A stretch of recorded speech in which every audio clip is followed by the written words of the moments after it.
ധന്യനായ കർത്താവിന്റെ മുഹൂർത്തം എല്ലാവർക്കും പ്രഭാതവും. അതായി എഴുതിയ സുവിശേഷം ഒന്നാമത്തെ വാക്യത്തിൽ ഇങ്ങനെ നമ്മൾ വായിക്കുന്നു: അബ്രഹാമിന്റെ പുത്രനായ ദാവീദിന്റെ പുത്രനായ യേശു ക്രിസ്തുവിന്റെ വംശാവലി. അബ്രഹാം ഇസഹാക്കിനെ ജനിപ്പിച്ചു. അപ്പോൾ പരിശുദ്ധനായ ദൈവത്തിന്റെ പുത്രനായിരിക്കുന്ന പരിശുദ്ധനായ ക്രിസ്തുവിന്റെ വംശാവലിയെ കുറിച്ചാണ് ഇവിടെ പ്രതിപാദിക്കുന്നത്. പാഗൻ മതത്തിൽപ്പെട്ട അബ്രഹാം ഇന്ന് ഊർ എന്ന് പറയുന്ന സ്ഥലത്ത്, എന്ന് പറഞ്ഞാൽ ഇന്നത്തെ ആധുനിക ഇറാഖിന്റെ ഒരു ഭാഗം, ഊർ പട്ടണത്തിൽ അവിടെ ജനിച്ചു വളർത്തപ്പെട്ട ഒരു വ്യക്തിയായിരുന്നു. അദ്ദേഹത്തിന്റെ പിതാവിന് വിഗ്രഹങ്ങളെ ഉണ്ടാക്കുന്ന ജോലിയാണ്. എന്ന് പറഞ്ഞു കഴിഞ്ഞാല് വിഗ്രഹ സേവകരായിരുന്ന ഒരു കുടുംബത്തിൽ അബ്രഹാമിനെ കുറിച്ച് നമുക്ക് പഠിക്കുവാൻ കഴിയുന്ന പ്രവാചകൻ വിളിച്ചു പറയുന്നു, നീ ഒരു അമോര്യനായിരുന്നു എന്ന് വിളിച്ചു, അമോര്യ വംശക്കാരനായിരുന്നു എന്ന് വിളിച്ചു പറയുന്നു. അപ്പോൾ അബ്രഹാമിനെ തെരഞ്ഞെടുക്കുവാനായി ദൈവം ഇങ്ങനെ സ്ത്രീയുടെ സന്തതി എവിടെ, ഏത് കുലത്തിൽ, എങ്ങനെ ജനിക്കണമെന്നുള്ളതിന്റെ സമയത്തിന്റെ തികവിങ്കിലേക്ക് വന്നുകൊണ്ടിരിക്കുമ്പോൾ അതിന് യോഗ്യനായിരിക്കുന്ന ഒരു മനുഷ്യനെ അബ്രഹാമിനെ കുറിച്ച് ദൈവം ആഗ്രഹിച്ചത് പരിശുദ്ധാത്മാവിൽ നമുക്ക് മനസ്സിലാക്കുവാൻ കഴിയുന്നു. ഒന്നവന് അനുസരണശീലമുള്ളവനായിരിക്കും, രണ്ട് അവൻ വിശ്വാസമുള്ളവനായിരിക്കും. ഇത് രണ്ട് കാര്യം ദൈവം ടെസ്റ്റ് ചെയ്തു. അവന്റെ അനുസരണത്തെ കുറിച്ചും ടെസ്റ്റ് ചെയ്തു, അവന്റെ വിശ്വാസത്തെ കുറിച്ചും ടെസ്റ്റ് ചെയ്തു. ഒരു ടെസ്റ്റ് അല്ല, അനവധി ടെസ്റ്റുകൾ ചെയ്തു. അപ്പോൾ ഈ സ്ത്രീയുടെ സംബന്ധിച്ച് ലോകത്തിന്റെ രക്ഷ എന്ന് പറഞ്ഞ ദൈവം മനുഷ്യരൂപത്തിൽ ജനിക്കണമെങ്കിൽ അതിനൊരു അടിത്തറ കർത്താവിനിടണം. അല്ലാതെ ഏതെങ്കിലും ഒരു കുടിയിൽ പോയി കർത്താവിന് ജനിക്കുവാൻ പറ്റുകയില്ല. അതിന് അടിത്തറയുണ്ട്. ശരിയാണ്, നമ്മെ സമ്പന്നരാക്കുവാൻ അവൻ ദരിദ്രനായി തീർന്നു എന്ന് എഴുതിയിരിക്കുന്നു. യേശു കർത്താവിന്റെ ലോകപ്രകാരമുള്ള മാതാപിതാക്കളെ കുറിച്ച് പഠിക്കുമ്പോൾ മറിയ തന്റെ പ്രസവകാലത്തിന് ശേഷം തന്റെ ശുദ്ധീകരണത്തിലേക്ക് ആലയത്തിൽ പോകുമ്പോൾ കുറുപ്രാവിനെയാണ് യാഗം കഴിക്കുവാൻ ഏൽപ്പിച്ചല്ലേ. വ്യവസ്ഥ നമ്മൾ പഠിക്കുമ്പോൾ ആട്ടിൻകുട്ടിക്ക് അവൾക്ക് വകയില്ലെങ്കിൽ അവൾ കുറുപ്രാവിനെ യാഗം കഴിക്കട്ടെ എന്ന് പറയുന്നു. അപ്പോൾ ആട്ടിൻകുട്ടിയെ വാങ്ങിച്ച് തന്റെ ശുദ്ധീകരണത്തിന് വേണ്ടിയുള്ള യാഗപരിശീലന ദേവാലയത്തിൽ കഴിക്കുവാൻ അവൾക്ക് പ്രാപ്തിയില്ലാത്തത് കൊണ്ട് എന്ത് ചെയ്തു? കുറുപ്രാവുമായി ആലയത്തിൽ പോയി എന്ന് മത്തായി സുവിശേഷത്തിൽ നമ്മൾ പഠിക്കുന്നു. അപ്പോൾ യേശു കർത്താവ് മനുഷ്യരൂപത്തിൽ, താണരൂപത്തിൽ ദാസനെ പോലെ ഭൂമിയിലേക്ക് വരുന്നു. സത്യം, വന്നേ പറ്റുകയുള്ളൂ. കാരണം പിതാവാം ദൈവം ഏതൻ പർദീസയിൽ വെച്ച് പറഞ്ഞുപോയി. അപ്പോൾ ഇവിടെ ഇത് സംഭവിക്കുമ്പോൾ അവൻ ഒരു ദരിദ്രനെ പോലെ വരണമെന്നുള്ളത് ദൈവിക നിശ്ചയമായിരുന്നു. കാരണം ഈ ലോകത്തിന്റെ സമ്പത്ത് അടക്കി വെച്ചിരിക്കുന്ന പൈശാചിക ശക്തി അവനെ നമസ്കരിക്കുന്നവർക്ക് മാത്രമേ ഇത് കൊടുക്കുകയുള്ളൂ എന്ന് പറഞ്ഞത് നമുക്ക് പിന്നത്തേതിൽ മനസ്സിലാക്കുവാൻ, കർത്താവിന്റെ ഉപവാസ സമയത്ത് അത് മനസ്സിലാക്കുവാൻ. അപ്പൊ അവന്റെ മനസ്സിലിരിപ്പ് അതാണ്, ഏത് എന്നെ നമസ്കരിച്ചാൽ ഇതെല്ലാം തരാമെന്ന്, ബാക്കിയുള്ളവർക്കാർക്കും ഇതൊന്നും ഇല്ല എന്നാണ് പറയുന്നതിന്റെ അർത്ഥം. അതിനുവേണ്ടിയാണ് കർത്താവ് എന്ത് ചെയ്തത്? താൻ ഒരു ദരിദ്രനെ പോലെ ഈ ഭൂമിയിലേക്ക് വന്നു. കർത്താവിന്റെ ക്രൂശീകരണത്തെ, അബ്രഹാമിന്റെ തെരഞ്ഞെടുപ്പിനെ കുറിച്ച് പഠിക്കുമ്പോൾ തന്നെ കർത്താവിന്റെ ക്രൂശീകരണം നമ്മൾ നോക്കുമ്പോൾ ശാപമരത്തിൽ തൂങ്ങി നമ്മുടെ ശാപത്തെ അവൻ ഏറ്റുവാങ്ങിയെന്ന്.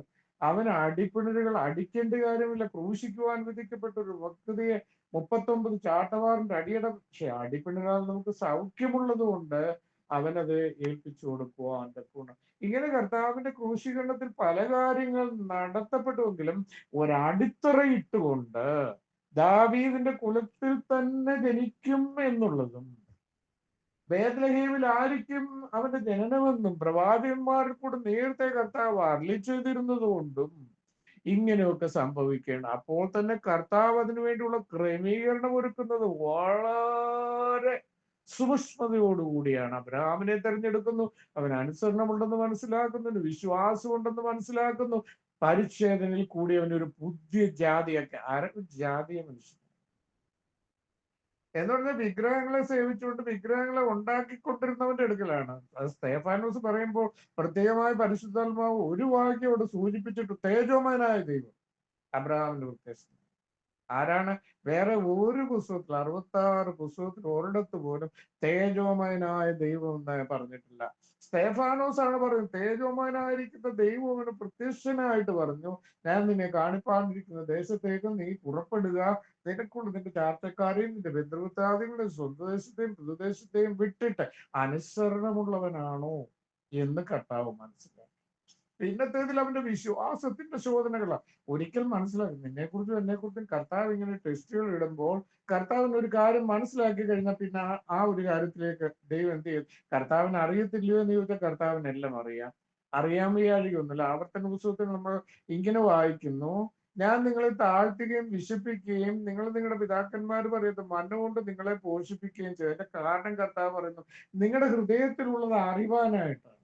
കാരണം നിങ്ങളെ താഴ്ത്തുമ്പോൾ, നിന്നെ ശൂന്യതയിലേക്ക് നിർത്തുമ്പോൾ, നിനക്ക് കഷ്ടതകൾ വരുമ്പോൾ, നിനക്ക് ഭാരങ്ങൾ വരുമ്പോൾ നിന്റെ മനസ്സിലുള്ളതുകൂടെ അറിയണമല്ലോ നീ. അതിനു വേണ്ടിയിട്ടാണ് അങ്ങനെ ചെയ്യുന്നത്. അല്ല കർത്താവിന് നമ്മളെ കുറിച്ച് A to Z അറിയാൻ പാടില്ല. നീ രാത്രി ചെയ്യുന്നതും അറിയാം, നീ പകല് നീ ആർക്കൊക്കെ ഫോൺ ചെയ്യുന്നതെന്നറിയാം, ദൈവത്തിനറിയാം. ഫോണിൽ കൂടെ നീ എന്തെല്ലാം ചെയ്യുന്നു, ഈ ഫോണിനെ കുറിച്ച് വളരെ വ്യക്തമായി പരിശുദ്ധാത്മാവ് കഴിഞ്ഞ ദിവസങ്ങളായി എന്റെ ഹൃദയത്തിൽ തരുന്ന ദർശനങ്ങളുടെ മുമ്പിൽ നിന്നുകൊണ്ടാണ് ഞാൻ ഈ ഫോണിനെ കുറിച്ച് പറയുന്നത്.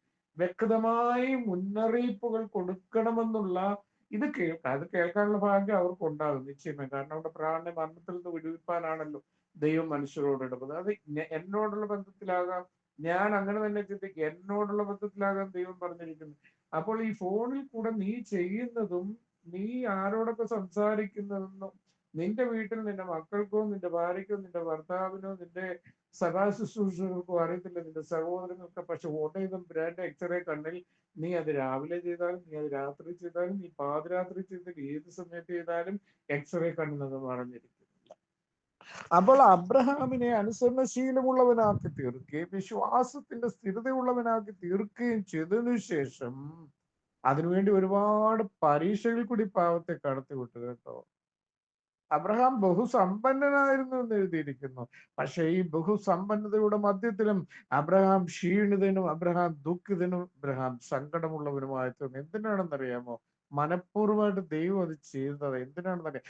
മനസ്സോടെ എല്ലോ മനുഷ്യപുത്രന്മാരെ ദുഃഖിപ്പിക്കുന്നെന്ന് എഴുതിയിരിക്കുന്ന തിരുവഴുത്ത് പോലെ പിന്നെ വിശ്വാസികളുടെ പിതാവാക്കുവൻ. അതുകൊണ്ട് ഇന്ന് ലോകം യഹൂദനും ക്രിസ്ത്യാനിയും മുസ്ലിം ഒരേപോലെ ഞങ്ങൾക്കൊരു പിതാവുണ്ട്, അബ്രഹാം പിതാവ്. അവനാണ് ഞങ്ങളുടെ മാതൃകയെന്ന് അവനെ നോക്കി വിളിച്ചു പറയുന്ന ഒരു മാതൃകയായി നിൽക്കുന്നതിന്റെ കാരണം അവൻ കഷ്ടം അനുഭവിച്ചുകൊണ്ടാണ്. നമ്മുടെയൊക്കെ ജീവിതത്തിൽ കുറെ കഷ്ടങ്ങളും ഭാരങ്ങളും അനുഭവിച്ച് നമ്മൾ ദൈവത്തിന് വേണ്ടി നിന്നെങ്കിൽ മാത്രമേ വരും തലമുറ അവൻ എൻ്റെ അപ്പച്ചൻ ഇങ്ങനെ നിന്നുവെന്ന് അനേകം നിന്ന് കൊച്ചുമക്കളും മക്കളും ഒക്കെ സാക്ഷ്യം എൻ്റെ പിതാവാമിസുത്ര തങ്ങൾക്കുള്ളതെല്ലാം കർത്താവിന് വേണ്ടി ദാനം ചെയ്തുകൊണ്ട് ഞങ്ങൾ അനുഗ്രഹിക്കപ്പെട്ടത് സാക്ഷ്യപ്പെടും. അപ്പോൾ അബ്രഹാമിന്റെ തെരഞ്ഞെടുപ്പ് ക്രിസ്തുവിന്റെ ജനനം ആരംഭിക്കുന്നതിന് മുമ്പ് ദൈവപ്രവൃത്തി വെളിപ്പെട്ടത് അബ്രഹാമിന്. അപ്പൊ ലോകരക്ഷകൻ ഈ ഭൂമിയിലേക്ക് ജനിക്കുവാൻ സ്ത്രീയുടെ സന്തതി നിന്റെ തലയെ തകർക്കുമെന്ന് കർത്താവ് പറഞ്ഞ വാക്തത്വത്തിന്റെ നിവർത്തീകരണം ദൈവം തുടങ്ങി. Starting point Abraham. അപ്പൊ അബ്രഹാമിൽ നിന്ന് നമുക്ക് താഴോട്ട് പോകാം. അബ്രഹാം ഇസ്ഹാക്കിനെ ജനിപ്പിക്കുവാൻ.